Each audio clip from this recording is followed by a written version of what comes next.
శ్రీవారి భక్తులకు సులభ దర్శనం లభిస్తోంది. గతంలో వేసవిలో శ్రీవారిని దర్శించుకునేందుకు రోజుల తరబడి వేచి ఉండాల్సి ఉండగా పలు కారణాల నేపథ్యంలో ప్రస్తుతం ఆ సమయం భారీగా తగ్గింది.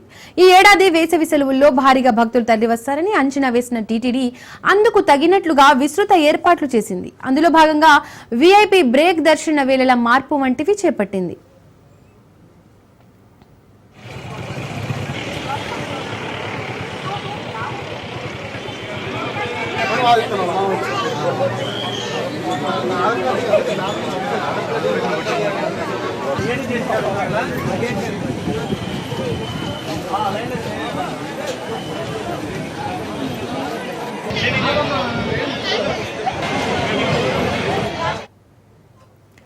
తిరుమల తిరుపతి దేవస్థానం నూతనంగా ప్రవేశపెట్టిన క్యూ లైన్ మేనేజ్మెంట్ విధానం సత్ఫలితాలనిస్తోంది.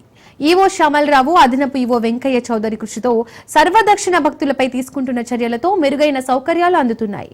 అన్ని ప్రత్యేక దర్శనాల భక్తులతో పాటు సర్వదర్శన టోకెన్లు లేని భక్తులకు పెద్దపీట వేస్తోంది. దీంతో క్యూ లైన్లు అని భక్తులతో కిటకిటలాడుతూ ఎన్నడూ లేని విధంగా స్వామివారిని దర్శించుకునే భక్తుల సంఖ్య గణనీయంగా పెరిగింది.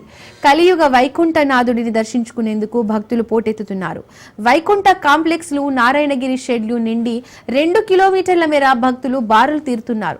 వేసవి సెలవులు ముగిసిన శ్రీవారి దర్శనానికి భక్తుల రద్దీ కొనసాగుతోంది.